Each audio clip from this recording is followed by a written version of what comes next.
talking about the film later on. I loved it. I have to say, I really enjoyed it. Now, with V Festival last weekend and Reading and Leeds this weekend, the summer music festivals are still coming thick and fast. Now, if you were at the recent Boomtown Festival, you may have noticed another tent popping up next to the food and drink stands. Yeah, well, this is all part of a controversial new scheme, which is hoping to keep festival goers safe. Matt Allwright was there. Summer is here, the wellies are on, and festival season is in full swing.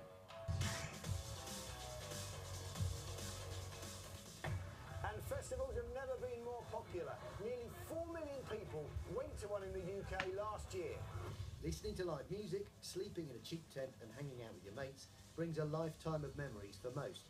But occasionally, there can be a darker side to the festival experience. Many of those 4 million people will have taken drugs. In fact, for many people, it's an essential part of festival culture. But the increased strength of drugs we've known about for a little while, like ecstasy, and the increased use of newer names like ketamine is putting lives at risk. Here at Boomtown Fair in Winchester, 4 people have died through drug-related incidents in the last 6 years. Anna Wade is festival spokesperson. It's been unbelievably heartbreaking when somebody dies, when it's on your watch, so to say. You don't get over it.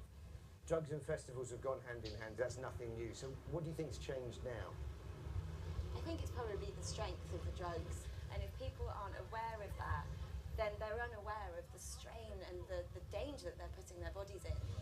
Many will think more police officers carrying out more stringent searches and imposing bans on drug-using festival goers is the only way to stamp out the problem. Here at Boomtown, they've chosen a slightly different approach. And this is it. Although the police are on site, this pop-up laboratory, piloted by drug awareness scheme The Loop, is offering a free service for people to test illegal drugs. Samples can be dropped off completely anonymously here at the front desk, and in just half an hour, chemists like Henry Fisher can test the purity and strength of the drugs handed in. We've had pills that have turned out to be 100% concrete, anti-malarial drugs handed to us.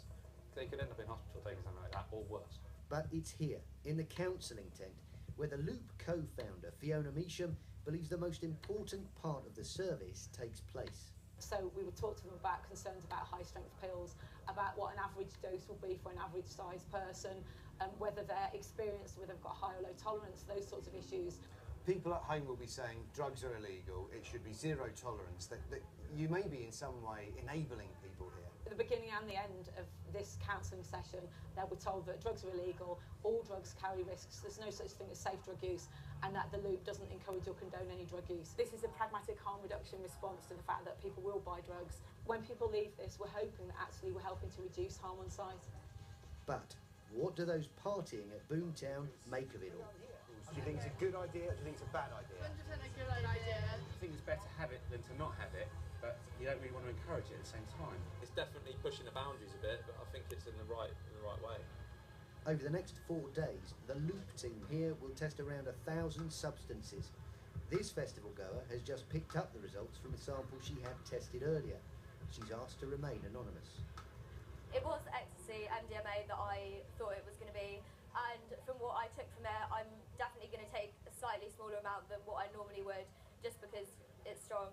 What difference does it make to the way you felt about that drug before you went in there and the way you feel about it now? Originally, I thought it wasn't going to be very strong because I bought it off someone who didn't seem that sure about it. And you could have found yourself in trouble. Definitely. As a result.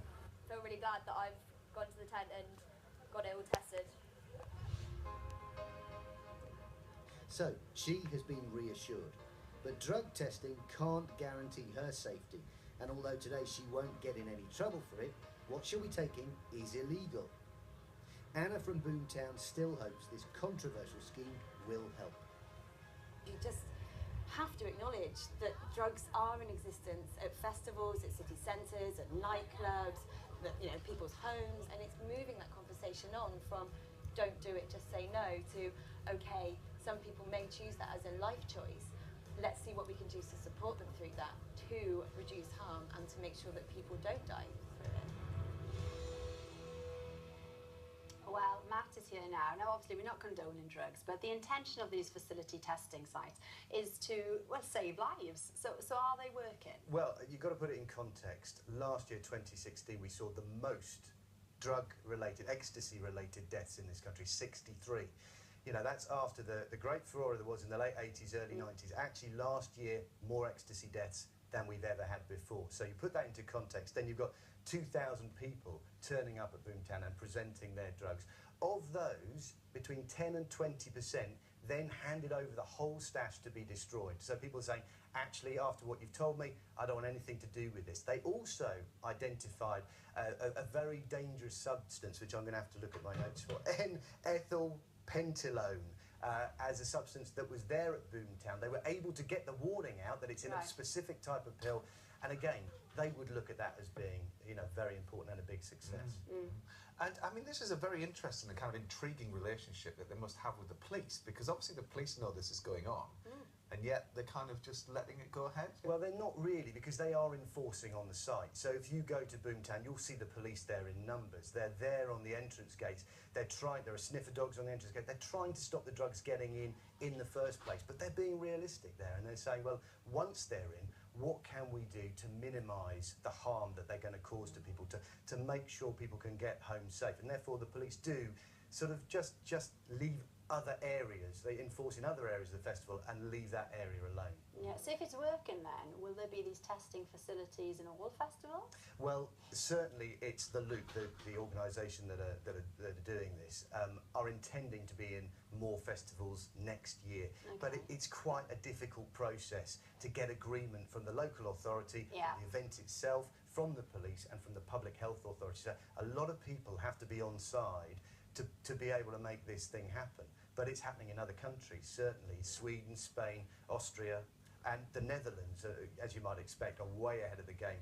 They've been testing like this at festivals since 1992, 25 years now. Was this the first year? This was the first year, I believe, for Boomtown. Yeah, I'm not sure about other festivals, but that was a real eye-opener for you, that, Chuck, wasn't it? I mean, it's super progressive. I mean, it's a real moral question, and you know, I think if it's going to save lives, I mean, there's no real question for me. Just do it. Well, thanks, Matt. Thanks for that very much indeed. And details of organisations offering information and support with addiction are available at this address up on screen, bbc.co.uk/actionline. Or you can call free at any time to hear recorded information on 0800 015 5947. Now, if you're not going to a